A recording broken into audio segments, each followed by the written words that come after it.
that you can Oh, see your purple hair. okay, good. Okay, I think It's it's been a busy day today, and I just have been like, I thought, oh God, I hope I look all right for this no, you thing. look perfect, and your background's awesome too, which is great. Okay. Okay, so we are recording. All right, so we have Bjorn on with us today, and I'm very excited to be interviewing you. We just want to go on and ask you some questions about how you started in the industry, where you're at now, and just kind of learn from you too. So thank you for taking the time to come on with us today. Stop me if you need any, if you have any questions for me, go ahead and stop me. Sure. But again, thank you for coming on. No problem. You'll have to tell everybody about your 5 dogs in the I house. will. Well, of course, you can hear one in the background. Right? She'll calm down. She will. So, my name is Bjorn Olaf Nasett. I was raised and born in Jefferson County, near Milwaukee, and in between actually Madison and Milwaukee. Kind of. Jefferson is kind of right around there. And I grew up on a farm. And I'm also a child of the 70s. So, like, that was a time of great change in fashion. Men's hair got longer, men started getting perms. It was kind of, definitely a moment, I think, where people were concerned with fashion. So I was really into that. Started going to a disco at like 17, and I was kind of a club kid. I wasn't really doing drag, but I was somebody who was putting makeup on and going out and getting a response from people, which was very, when you're like 18, it's wild.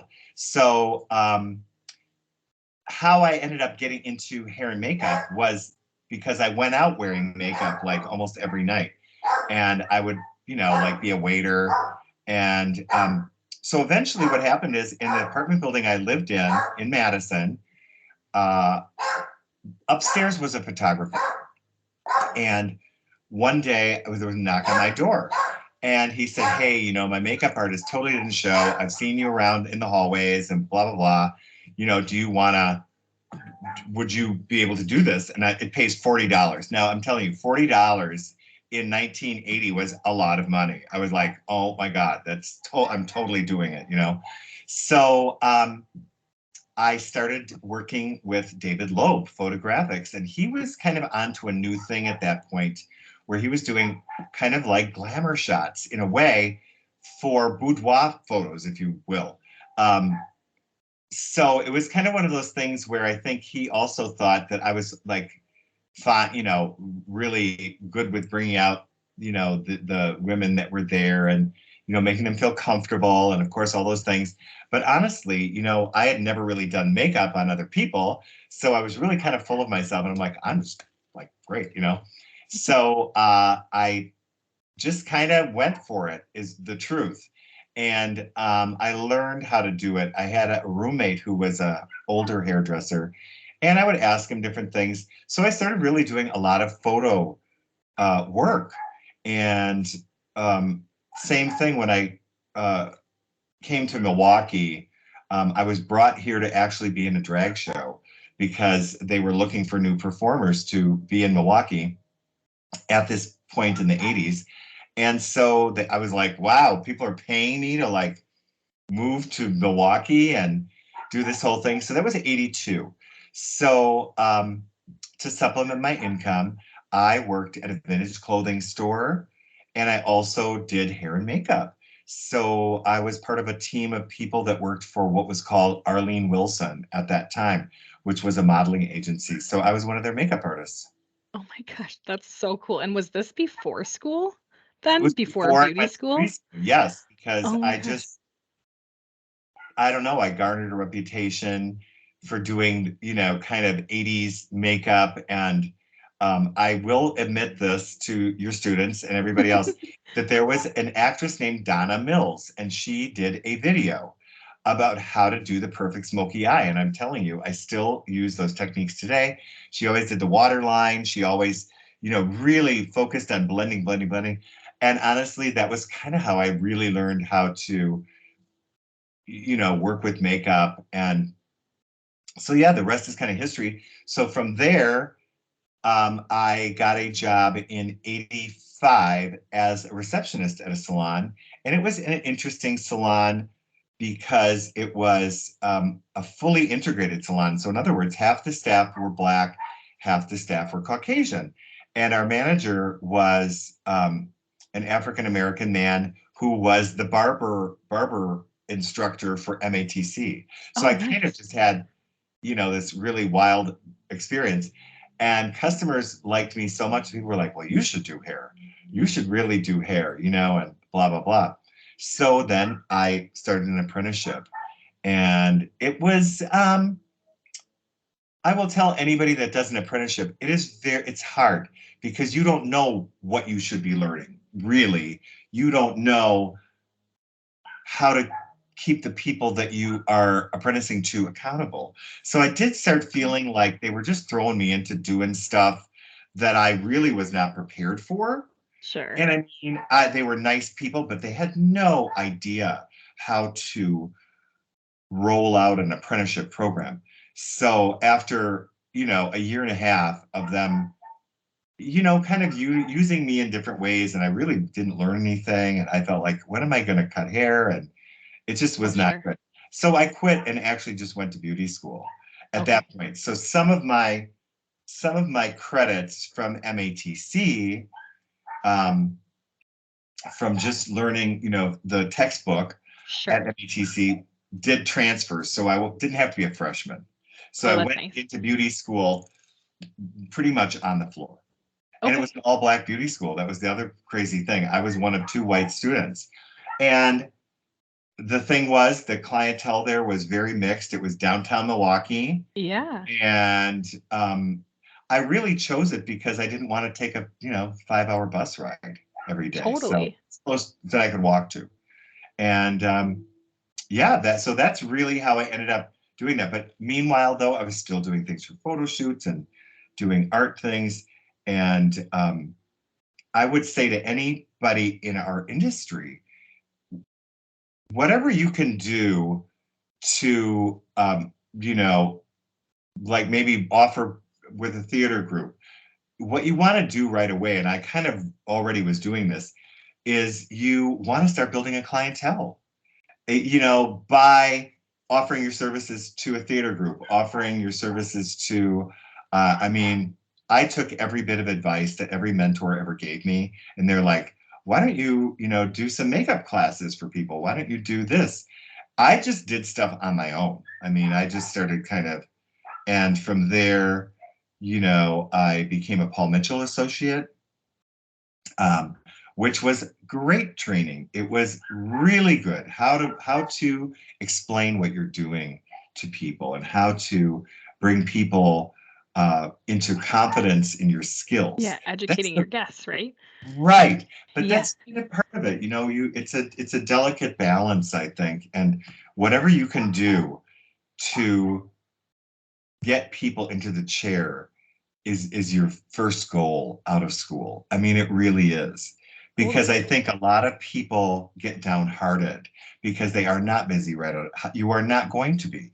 But you can get a start on that by working in different areas. Or, like today before we got on here, I had a client who she's on Instagram and they call her the hair loss bonita because I met her on a photo shoot. And it was for Harley. And I asked her if I could cut her hair on the set because I just said, you're so beautiful. I really want to trim your hair. It'll look so much better, in the photos. Can I do that? And she's like, sure, of course. So, of course, and again, a client was made. And Yeah. since she's had alopecia and some various things, she is all about self-love and accepting your hair loss and finding a stylist that understands how to work with what you do have.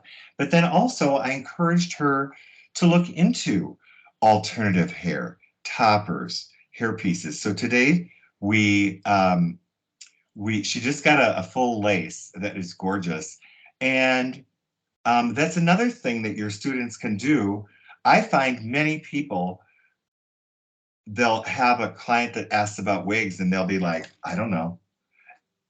We have skills as Yeah. hairdressers. And I'm telling you, learn how to work with wigs, learn how to do everything you can do to learn how to move hair and create shapes within any hair is going to be better. So I didn't even try to be like a wig expert. I wouldn't say I'm an expert, but I'm really good at cutting hair. And I have a lot of good wig clients that maybe I only see them, you know, every 6 months, or depending on when they get a new unit, or I have some total alopecia clients.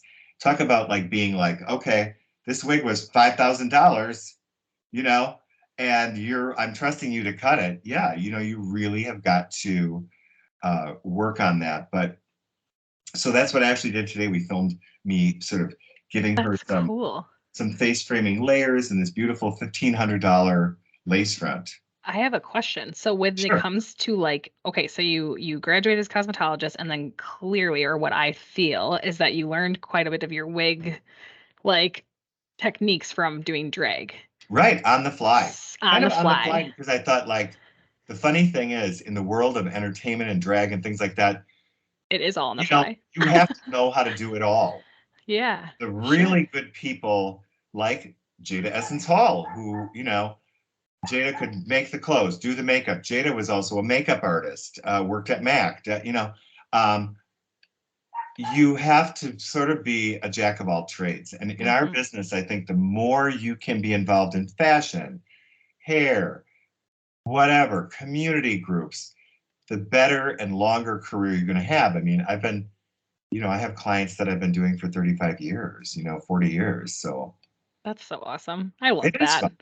Oh my God. Okay, let's move on to that was great. And I loved hearing that story and that backstory and what you've been able to do thus far, and the guests that you have, which show like even the personality obviously that you just bring in has a lot to do with adapting and creating like that clientele.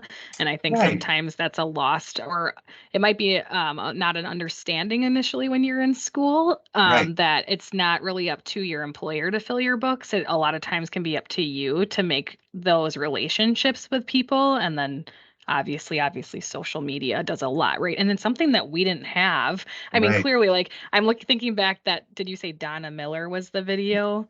Donna Don- Mills, yeah, Donna from Mills. Knots Landing. So okay, so the video though, like if that was back in the 80s, that wasn't online because we wouldn't No, have the World I Wide bought Web. the video. I You actually, bought it?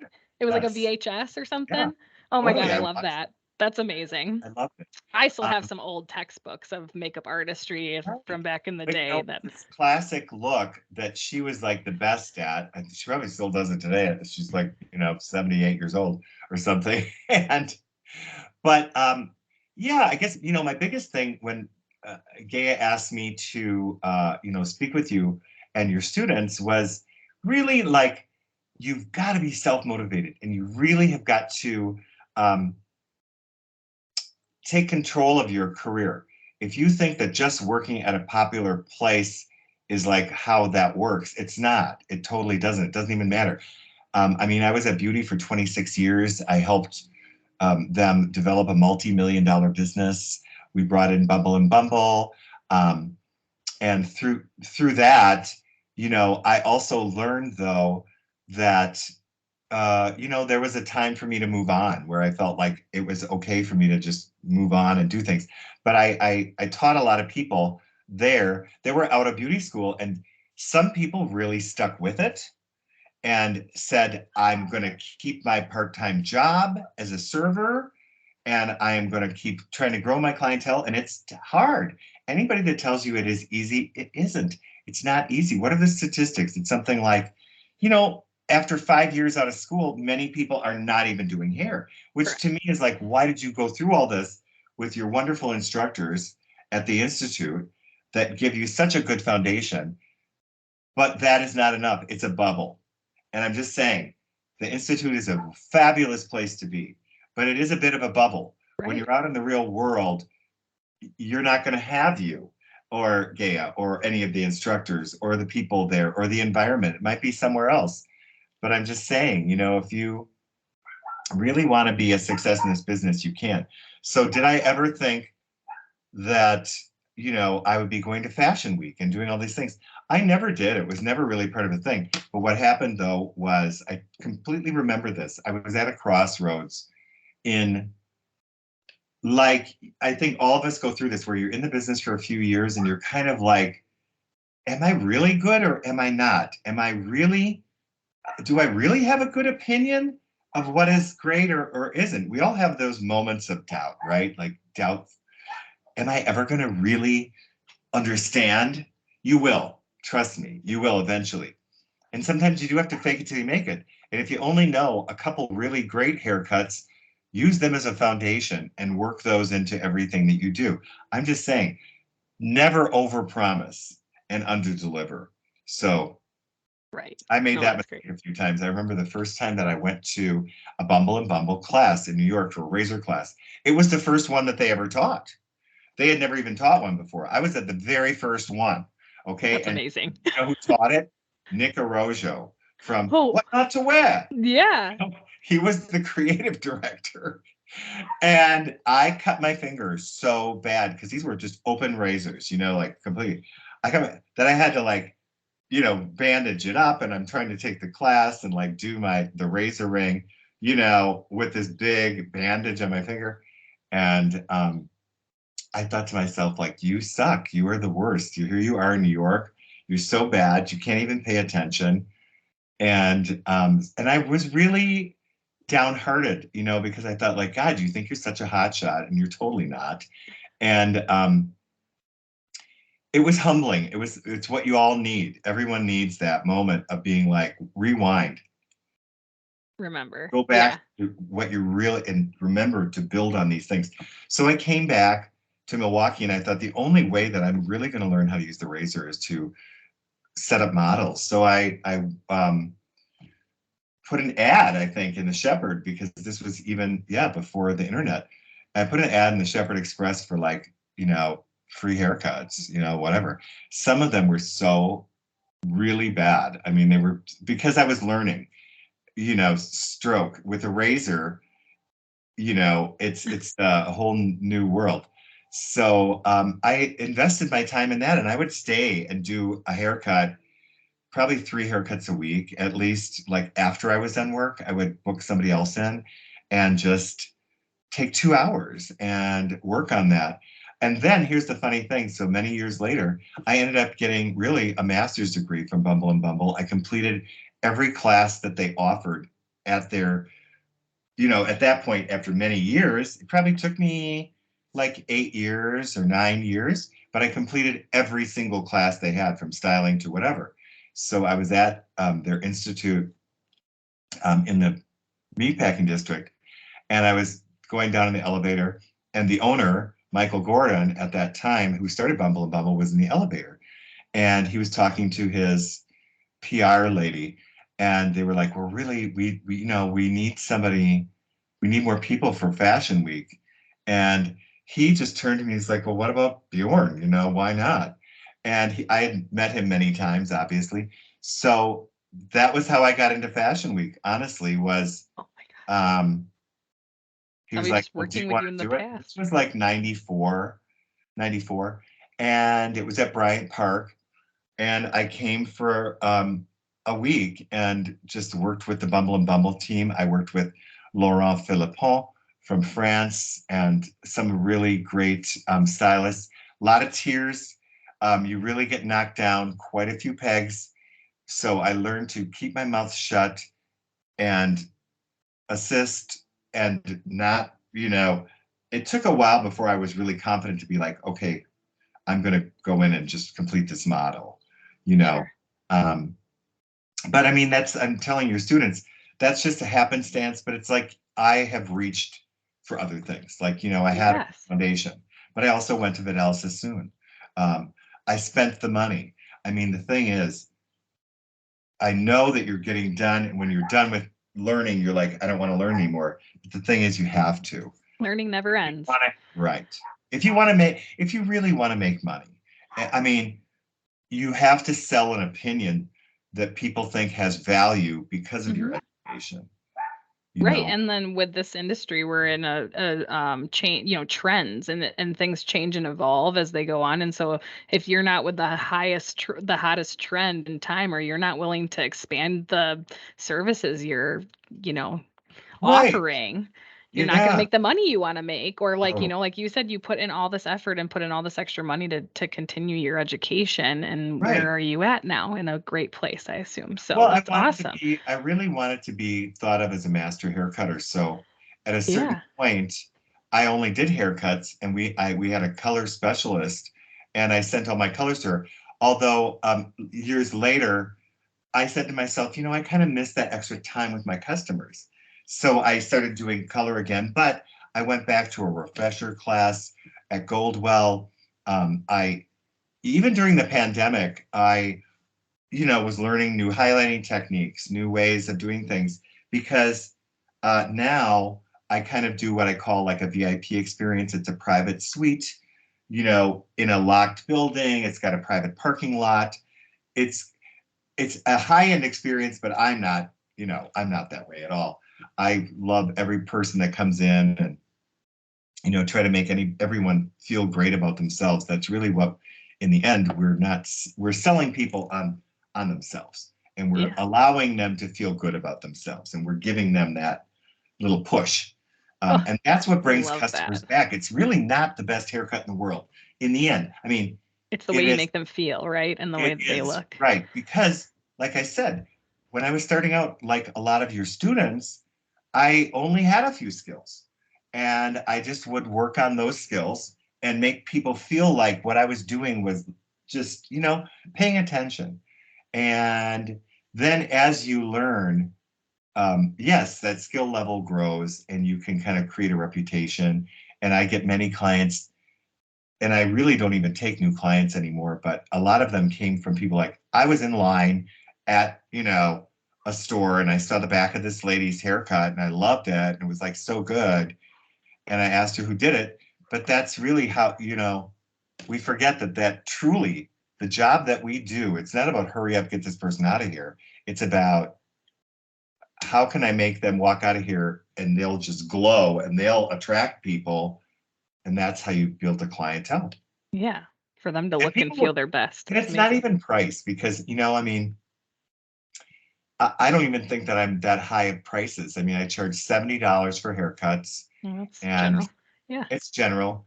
Yeah. And, but at the same time, though, the thing is, I can just do a whole day of haircuts, and I'm happy with that. I love it, you That's know? awesome. Yeah. It's And I because you really get to haven't raised touch. prices, but the funny thing is, people, they tip more. I mean, it's just the truth. They do. So the Sure. average tip for me is like $20. So, you know, Yeah. That makes it good. I mean, that also is like, you've kind of found your niche or what you really love to do in the end, and it might just be hair cutting for you. And can touch well, multiple guests a day too with haircuts. right, You don't just totally. But then see. you also have your bread and butter people, which are your Yeah, color touch-ups and your grade touch-ups and totally. things like that. Learning to do those well, Mhm. efficiently, and build that monthly client, rebook them, Mhm. always rebook. Mhm. I rebook my clients while they're there, Yes. immediately, Mhm. That makes you right? look busy. Yep, it makes you look busy, and it makes you look like you don't, if you want to get in with me next when you need your hair appointment, this is when I will have time for you. And then Totally. it sets that schedule up. So Right. cool. I love that. Okay, so some other questions for you. Yeah, As we I got a know. little bit Here for about like your Pride Month, be proud, be proud. be proud, pride. We love it. It's like the Um, cliche of our business, it's like the gay hairdresser thing. But the thing is, too, though, that I do think that there was just more of an intuitiveness there. It's a stereotypical thing, but at the same time, let's just face it, there's some people just have um, a little more, I would say, compassion, or, a way of understanding people a little bit more. So, um, I know that we're here for Pride Month, which is great. I mean, my gosh, no, that's we okay. are I hairdressers are always accepting of others, no matter totally. whether we are gay, straight, or whatever, it doesn't even matter. But I think we're known for that. We're known for welcoming people into our world. And Definitely. I feel like that's just an important thing. And like you were saying about, like, gender nonconforming people, I just actually had a chat with a former student of mine Mhm. who, at her salon, they decided to do kind of a safe space night for gender nonconforming people to be able to book appointments and come in and feel okay with, and I Sure. mean, I have trans clients, I've got gender nonconforming clients, I've got all spectrums. And the biggest thing that you can do is just, respect people, Absolutely. that's it. Totally. Well, that brings us right into a great question. But do you think, like, from your experience, since you've been involved in the beauty industry since back in the 80s and you've been doing drag, do you feel like our industry has become more inclusive recently, or is working into being a little bit more inclusive to all? I definitely think so. I think one of the first salons that I ever worked at, what I thought was great was they would do things, they would always say, like, we want to include more people. How can we include more people? So this is in the early 90s, late 80s. So the Milwaukee AIDS Project, AIDS was very prevalent and people were dying, but we knew that AIDS was not through touch or anything like that. So at this salon, we started doing free haircuts for people who were using the services of the Milwaukee AIDS Project, men, women, didn't matter who it was. And what that gave us was this great feeling about the work that we do. And I feel like that was a game changer for me to see, like, it is about reaching out to marginalized communities. It is about those things. You may find a greater respect for yourself when you do something for someone else for nothing.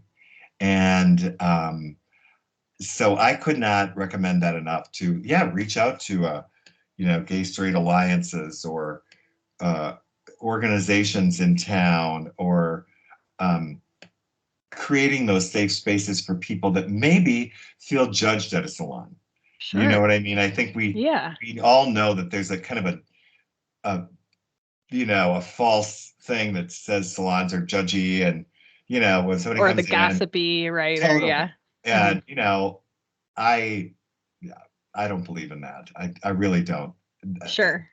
A successful salon isn't haughty. They're people that's welcoming, Yeah, obviously. absolutely. And the people that have the person that is in their chair usually means something to the Right. stylist, and that's Right. really where that notion comes from, is that, oh, they're gossiping, and it's actually it's their download because they've been friends for 10 years now, that they've been, with Right. each other. That person's Right. been following you as a client of yours for a really long time.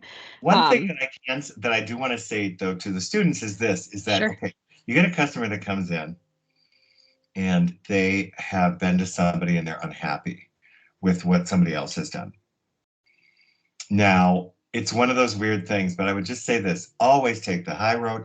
I always just say, if they say, well, this person was so, they just really screwed my hair up and it's so bad and it's so terrible and it's so whatever, like, I never agree or disagree. I just go, well, you're here now and we're going to take care of this.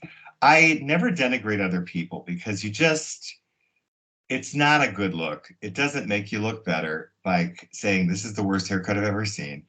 There's a finesse of dealing with somebody who's been unhappy with another member of our community. Um, and I always just take the high road and say, you know what? It's okay. Sometimes there's a miscommunication, and sometimes people do their best and it's not suited for you.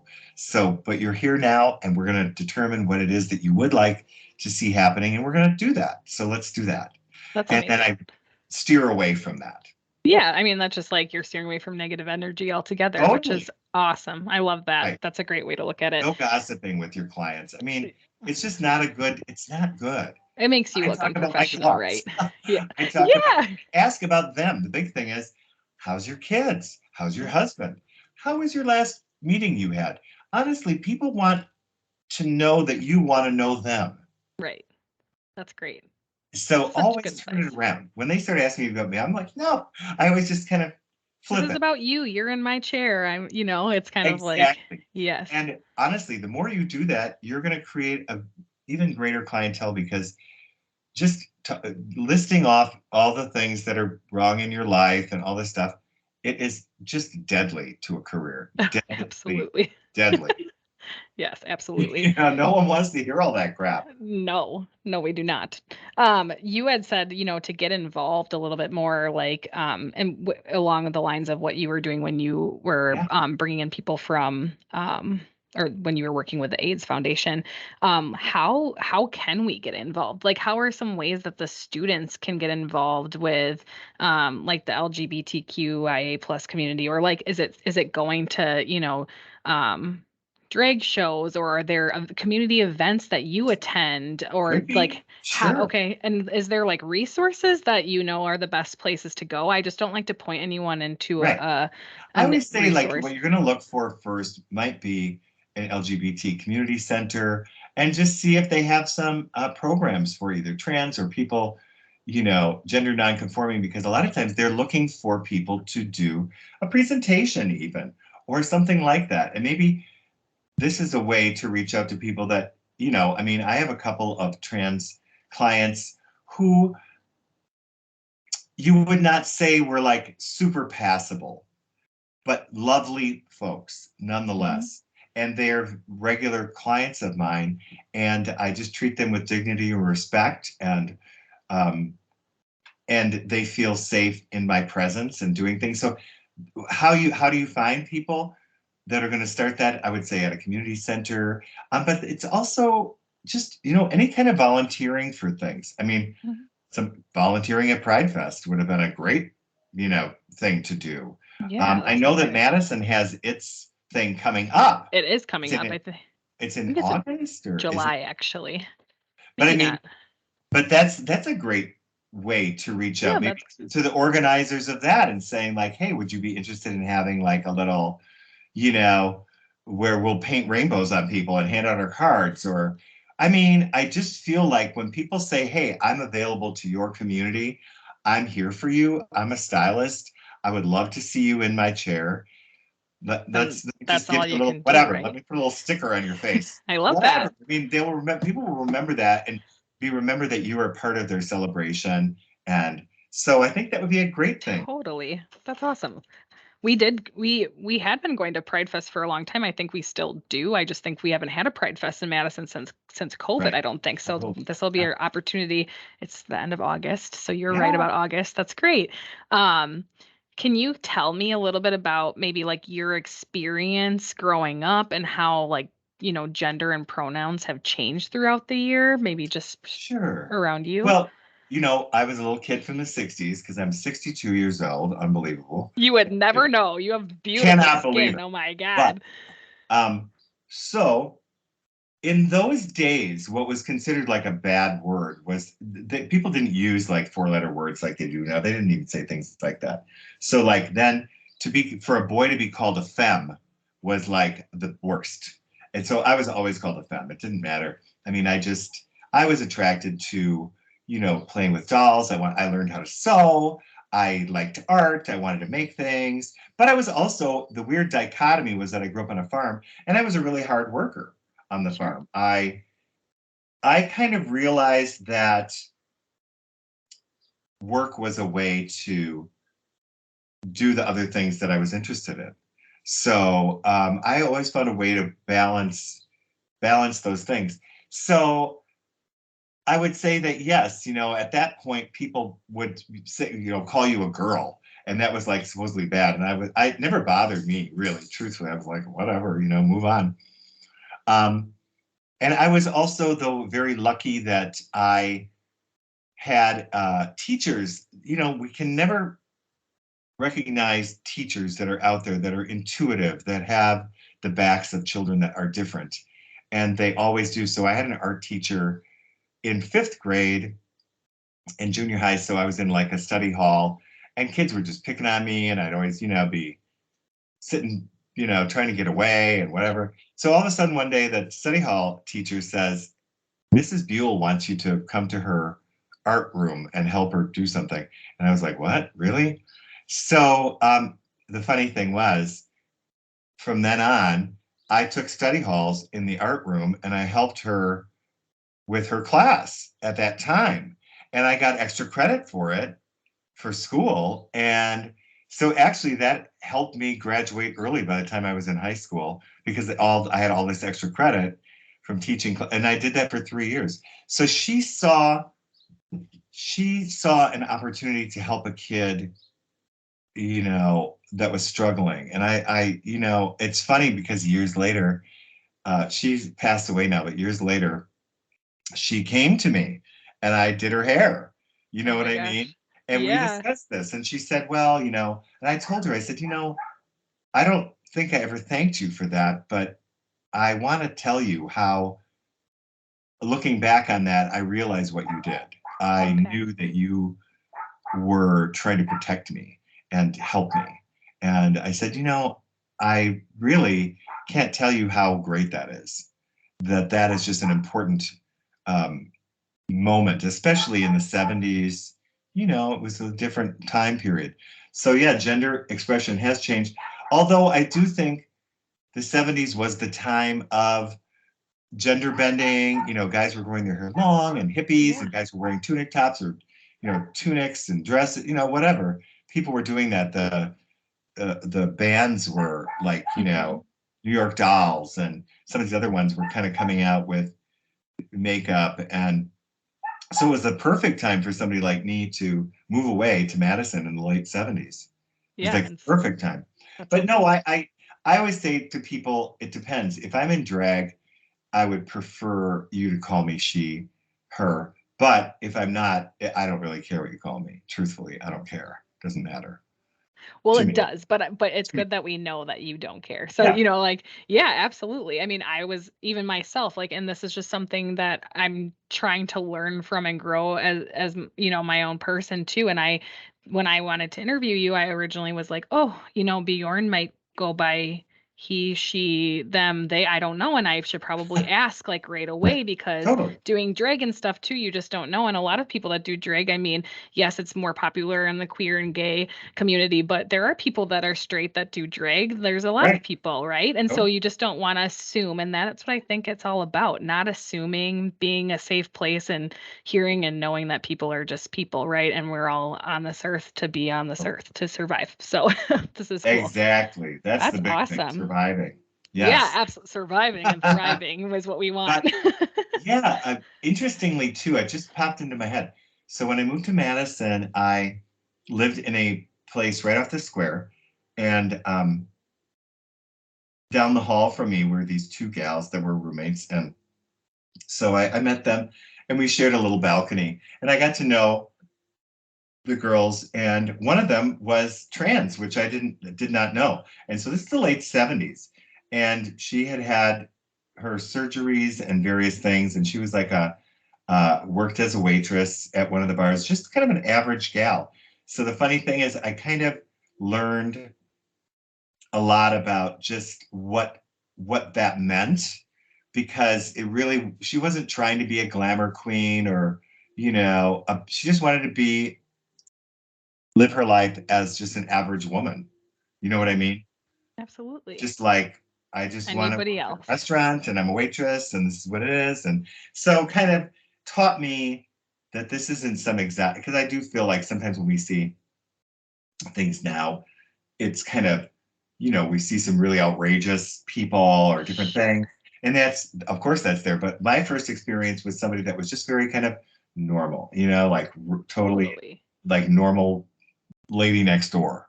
Because she was probably Absolutely. like 35 at the time. And I mean, everybody seemed really old at that time. I thought. Right. Nowadays it's like, "Oh, how old are you?" Yeah. Oh, that's great. I and Exactly. I feel that. I had a neighbor that also identified as or trans or was trans and identified as he, and that was my first experience. They were just like any other person, just my neighbor, and it didn't, it's no offense to me by any means. So it just was like, but you're right, it wasn't this big like out there thing that everyone thinks it is, and that's where Pride Month sometimes can become a little weird, where it's like we're only celebrating in June, but I do think it has to be celebrated. So I Yeah. think it's a great thing also. Well, You're and I think people get the celebration part of it wrong. It's really not a celebration of being gay. I mean, that's right. a dumb thing. It's a celebration of overcoming adversity Yes. and being seen, Seen and and heard and asking for and demanding acceptance in the Yes. world at large. So when people say, why isn't there a straight thing, whatever, it's just so silly because it has nothing to do with that. I said, well, that's every day, isn't it? And Yeah. also, also I told people like, I don't respond to online things or any of those things. But if anybody were to say to me like, well, don't you feel like you're indoctrinating people and you're doing this and you're doing that just by being alive and being, visible and public? And I said, well, not really, because I said I was indoctrinated by like straight heterosexual images and things my whole life. And guess what? It didn't rub off. So, No, not at all. so I think, just knowing that gay people exist and drag queens exist and that they're human Exactly. beings in the world and that people are different, isn't going to make people a drag queen or trans or queer or anything. Just, Accept understanding it. that they exist and deserve dignity. Exactly. No, that's so great. I love that. And I actually probably am going to end with that, Bjorn, because we took up all the time. But You did? I did. yeah, I no, wanted to I show love you, I it. wanted to show you two things. Yeah, please. So Your I wrote necklace. a Did you book. get your I don't necklace know if from you knew this this. I wrote a weekend? book and it is available on Amazon. Um, it comes out at the end of the month, but it is called, I have it right here. Hello. It is called, and I am on the cover. It is called A History of Milwaukee Drag, Shut 7 Generations of Glamour. That's And amazing. this actually traces gender representations in performance in Milwaukee from 1884 through, Jada Essence Hall today. So that's the back of the book right here. Oh my God. So that's Congratulations. available on Amazon or anywhere you buy books. You can request it. And then there's also another book that I'm in that is right Is here. that the Legends one? Yeah, and that is this book. This was done by a young man who identifies as queer, but he graduated from Shorewood High School, and he went around the country and with a group of people over a 2-year period, and they filmed 81 queens. But they were all done in bright daylight. I thought that was cool because something that was very, usually thought of Yeah. at time, shot in bright daylight in natural settings, outdoors. And then here is mine. I am on page 124. This book is $35. And here is. Yes, I love that image. We actually have that image on our slideshow to show the Oh, students okay. today. Is that did you get your necklace at the Legends conference, or did you always have that Oh, legend that's necklace? funny. No, I wore this because my friend Ruthie, who's in the book, backstage at our show this last Friday night, Yeah. Ruthie's like, I got one of these for you. Like, and I'm being like all cornball. I'm like, well, I hope I don't like break out from that Amazon Legends thing. I actually kind of love it though. I kind of like It's so it. cute. I love it. It Well, looks great. I'm a That's so legend. great. You are though, and I really appreciate you taking the time to be with us today Well, and to be students can interviewed. do anything that they really want. The biggest thing that I always leave with people is like, you got to commit yourself to this. And I know that there's going to be struggles and it's going to be really hard for days where maybe somebody's unhappy or you don't have any appointments. You don't have any, but what you've got to do is reach out and do these extra things. Find somebody that wants your opinion. Volunteer for something. It's the biggest morale booster for you to help somebody, to do something. I don't care where it's at. Your humanity will be restored and you'll go back into the salon the next day and you'll feel better about what you're doing. Absolutely. That's great. Just Thank do it. you. Thank you for That's having so me. great. Yes, I can't wait. I need to find, are you in Wisconsin still? Yeah, Okay, that's what I I'm thought. in I didn't know if Milwaukee. I figured, okay, I was like, I think you're in Milwaukee, but I don't know. And I saw that photo shoot, a lot of those pictures were done in Milwaukee too, the Legends photos. Well, yeah, like 5 of us, but there's 81 people from around Oh the my country. God, that's so Crazy. cool. Yeah. I'm excited, but I need to come to a show that you're in, so that would be so great. I don't have anything set up soon, but yeah, Yet, probably end of the summer. someday. Yeah. Well, cool. Maybe That's I'll come to amazing. Madison. You should. Yeah. Please stop in our institute Okay. and get a I service love or it. something. We'd love it. Okay. Well, I won't take much more of your time. My last question is, who's your favorite drag queen besides yourself? Wow. Well, the thing is, I would say, and you hate to say this, but it's somebody that is dead. They died of AIDS in '91. This was my best friend, Ginger Spice. Why? Because Ginger taught me that even though people think drag is this outer thing where you're putting on all these things and it's this thing, no, Ginger said like a great performer bring the audience in and they're really looking at you. It's not like jumping all over the place. So Ginger was my favorite because Ginger just had a way of really taking you along for this ride during that 4-minute song. And it didn't take the audience for granted. It brought people in. It's such a hard thing because I see a lot of drag queens that I think are very blank. And you've got to have that inner thing. So I would say Ginger Spice, and that would probably, and I do love Jada Essence Hall. We work together a lot, and I mean, I respect the craft there. Fabulous. So I would probably say Jada. Awesome. Well, cool. I'm gonna be Googling these drag queens because I gotta look at this and see what that looks like. Jada But won that's amazing. RuPaul's Drag Race. Oh, The season. pandemic season where they had to Okay. accept, they had to do their lip sync for your life at home. It was, the show did well. They sent out camera kits, lighting kits, so that each queen would be given Set the up at same home. Yep. thing, right? So that it would look the same. And then they did it from home. And I felt bad for her because I thought, like, of course, you win and the world's shut down. But she has since gone on to Vegas and toured Europe, and she's from Milwaukee. That's awesome. Yeah. That's amazing. We have a lot of Milwaukee drag queens out there Yes. making headlines, Trixie and all. That's amazing. I love Trixie. Yes. Me too. All right. Well, thank you again. And I hope you have a great afternoon. Yes. And let me know when this airs or whatever. I will. Okay. Absolutely. All right. I'd love Thank to you. watch it. Okay, Bye, dear. Thank you. Bye. Thank you.